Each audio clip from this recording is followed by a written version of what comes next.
Uhum. E daí tu falou, né, que tu fez esse caminhar e tu foi levando em paralelo com as tuas pesquisas a terapia comportamental dialética. E a terapia comportamental dialética, ela tem uma ênfase muito grande na regulação emocional.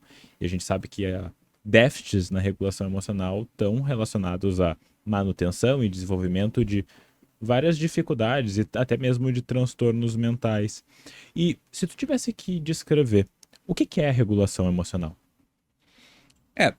A regulação emocional ela requer um conjunto de habilidades, né? É o que a gente Uhum, vai precisar utilizar para poder lidar com a emoção, que ela, até uma certa medida, ela nos ajuda, uhum, né? Eu tenho que estar um pouco ansioso aqui agora para poder escolher direito as palavras, para poder uhum, encontrar um raciocínio, encontrar um exemplo que faça sentido aqui. Se eu estiver muito relaxado, cansado, como estou depois do dia de trabalho, gravando à noite aqui, provavelmente eu vou acabar me encostando aqui e não vou mais fácil eu cochilar do que eu uhum, acabar respondendo a pergunta. Então, algum nível de ansiedade ele é importante. Agora, se tiver uma ansiedade demais, ela pode acabar fazendo com que eu prejudique o meu desempenho.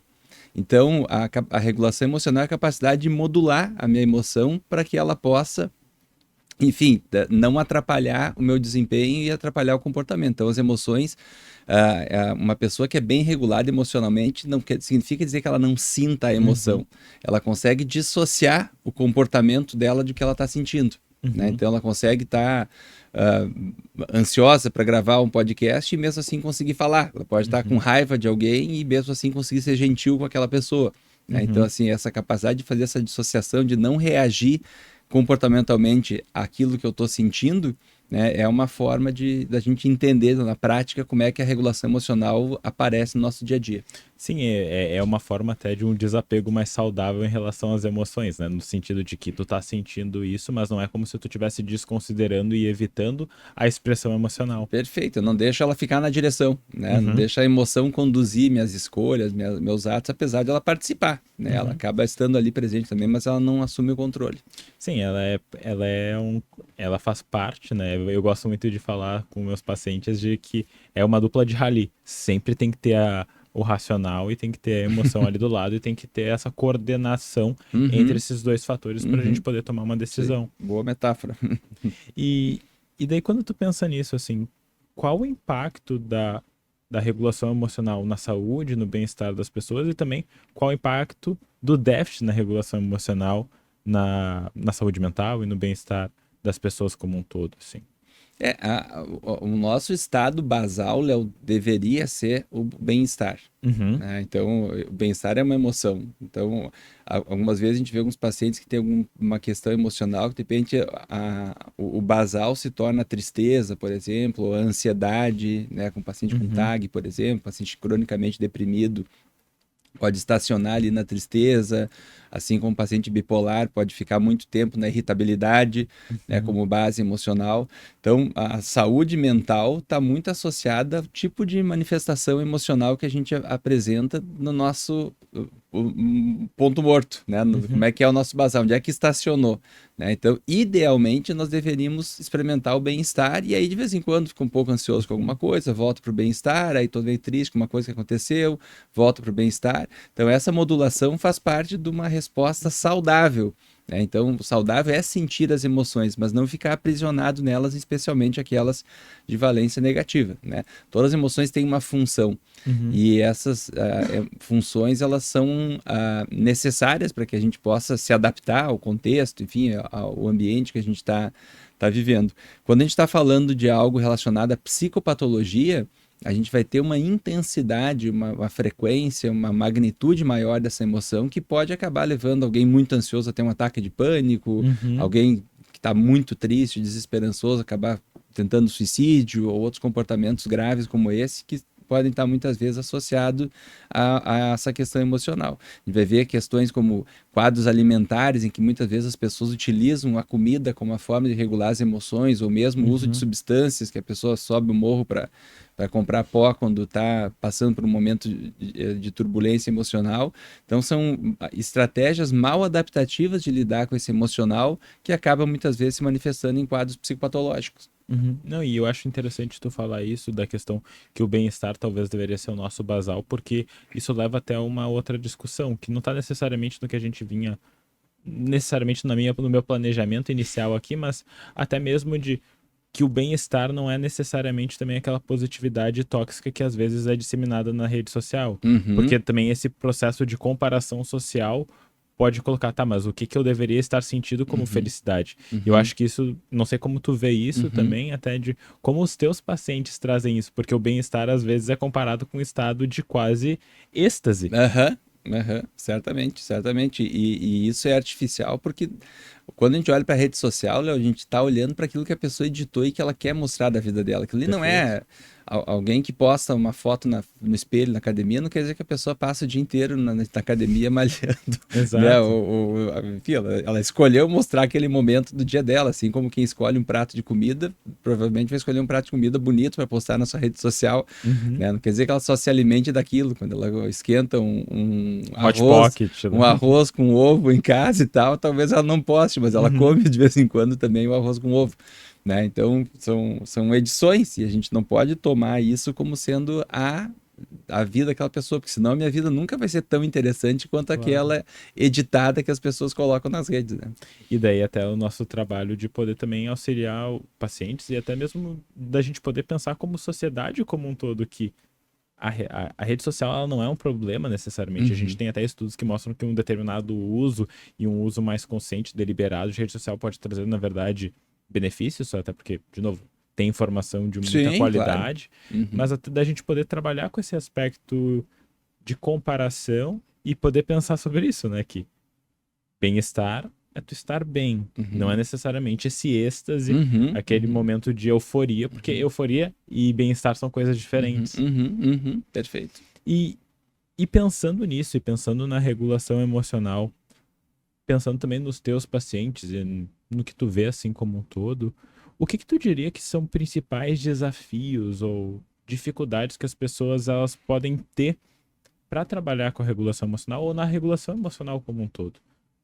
Tu diz, Alcino, no sentido de que coisas podem desregular emocionalmente ou não? É, pode ser também, mas quais os principais desafios, assim, até em aplicar a regulação emocional, aplicar técnicas de regulação emocional? Porque uma. Por favor. Se a gente pegar a tua metáfora ali do Uhum. rally, né? Imagina a dificuldade que é um piloto de rally conduzir o carro com alguém gritando do lado, Uhum. né? Então, a, Perfeito. a emoção ela pode atrapalhar muito para tudo, né? Uhum. Você tem a tua emoção ali gritando, talvez dar uma instrução pro teu filho tirar a roupa e entrar no banho ali pode ser algo trágico na Sim, um maneira de conduzir catalisador. porque não está simplesmente orientando uma criança a entrar no banho. Estou Uhum. trazendo toda aquela carga emocional ali que pode estar associada a uma série de comportamentos mal adaptativos. Isso vale para uma reunião com o chefe, isso vale para apresentar um trabalho na frente da turma, isso vale para ter Uhum. uma DR com a namorada, enfim. Então, Uhum. para qualquer coisa, a emoção ela precisa estar sendo modulada. Quando a gente tem uma ativação emocional muito grande, a gente costuma dizer que a paciente, Uma nós, pessoa. né, as Uhum. pessoas, né, elas chegam no que a gente chama de momento de quebra das habilidades, que é quando, apesar de eu racionalmente saber que o melhor caminho é por aqui, pela ativação emocional intensa, que ela é tóxica para nossa razão, eu acabo pegando um caminho diferente daquilo. Né? Uhum. Então, no trabalho com a regulação emocional, a gente vai levantar esse limiar, né? Vai tentar fazer com que eu precise ter uma ativação maior emocional maior do que eu habitualmente tenho para me desregular, eu vou precisar de mais ativação emocional porque eu consigo levantar esse limiar aqui com mais habilidades. Uhum. E, e quanto que tu vê, por exemplo, porque quando a gente fala em regulação emocional, às vezes as pessoas costumam associar isso como algo que é dado, algo inato, mas na verdade, como tu mesmo tá falando, é uma habilidade. Então a gente pode treinar, a gente pode aprimorar a Perfeito. nossa regulação emocional. Como que tu vê isso, assim, até das pessoas terem dificuldade de persistir e se manter num trabalho assim para trabalhar e aprimorar sua regulação emocional, um reforço instantâneo em relação a um reforço de longo prazo, né? De ter recompensas a longo prazo. Uhum. Na verdade, as habilidades elas são aprendidas, né? Uhum. Nenhuma criança nasce regulada emocionalmente. Perfeito. Ela aprende essas emoções, a lidar com essas emoções. E esse aprendizado, como é algo que é 100% aprendido, ela pode ser ensinado. Né? Então a gente vai ver que muitas das coisas que eu citei ali há pouco, de uso de substâncias, ou relação com a comida, relação patológica com a comida, são estratégias mal adaptativas de regulação das emoções. Né? Alguém que, quando entra em crise, se corta, por exemplo, para poder lidar aquela emoção, é uma estratégia disfuncional de como lidar com aquela emoção, e a gente pode, num processo terapêutico, ensinar para a pessoa estratégias tanto de tolerância ao mal-estar, né, de como tolerar situações de crise, como não piorar as coisas no momento de crise, quanto também utilizar estratégias para regulação das emoções, estratégias que podem ser úteis para melhorar a minha efetividade interpessoal, né? Se muitas vezes a relação com o outro é o catalisador que ativa essas emoções. Perfeito. Né? Então, a aquisição dessas habilidades é algo que faz parte do componente dos tratamentos que funcionam para lidar com regulação emocional, passa pelo ensinamento de habilidades.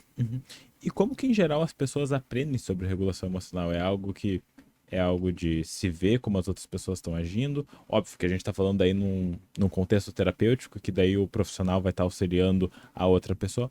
Mas, em geral, como que as pessoas, em geral, aprendem sobre isso e como elas mantêm essas estratégias? A gente começa a aprender a lidar com as emoções desde muito cedo. Uhum. Né? Então, quando uma criança se desregula e se atira no chão no supermercado e o pai ou a mãe vão lá, se abaixam e orientam de uma maneira adequada, os pais estão ali ensinando habilidades. Né? Então, a gente aprende desde muito cedo a lidar com as emoções.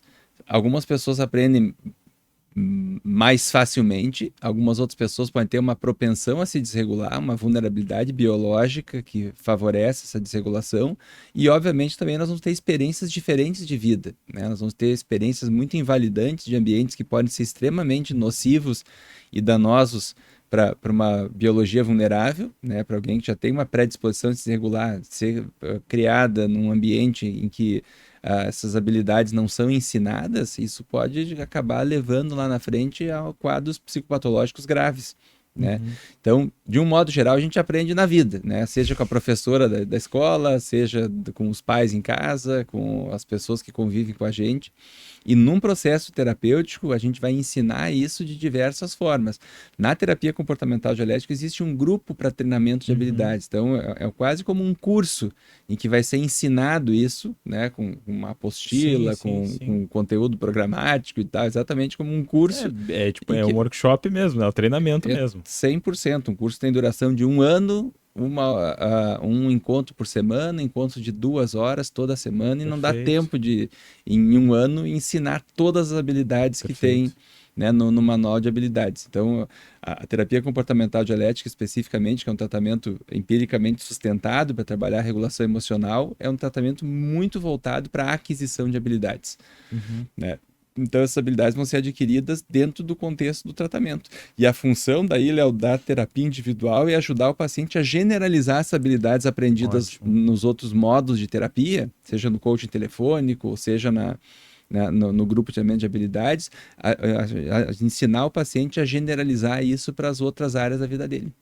Não, muito interessante, porque daí a gente consegue ver que como esse aspecto de aprendizagem ele acaba sendo generalizado, né? Então tu começa a aprender de vários lugares e daí de novo, né? Daí entra naquela questão do que acaba sendo reforçado. Porque assim, são estratégias que muitas vezes vão ser mal adaptativas, desadaptativas no contexto, mas como a gente aprendeu e teve algum grau de reforço em um momento, isso se manteve, né?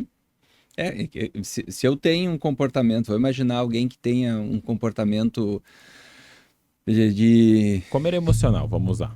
Tá assim, vai e começa a ver que quando ela come porque está ansiosa, ela, além de ter o prazer fisiológico ali da comida, ela também deixa de prestar atenção naquilo que está gerando aquela ansiedade. Eu tenho um duplo reforçamento aqui. Perfeito. Né? Um reforço positivo por eu estar comendo alguma coisa que é prazerosa, e um negativo pela retirada daquela emoção aversiva ali que eu estou sentindo. Enquanto eu estou comendo bolo de chocolate, eu não estou pensando na prova que eu tenho para fazer amanhã.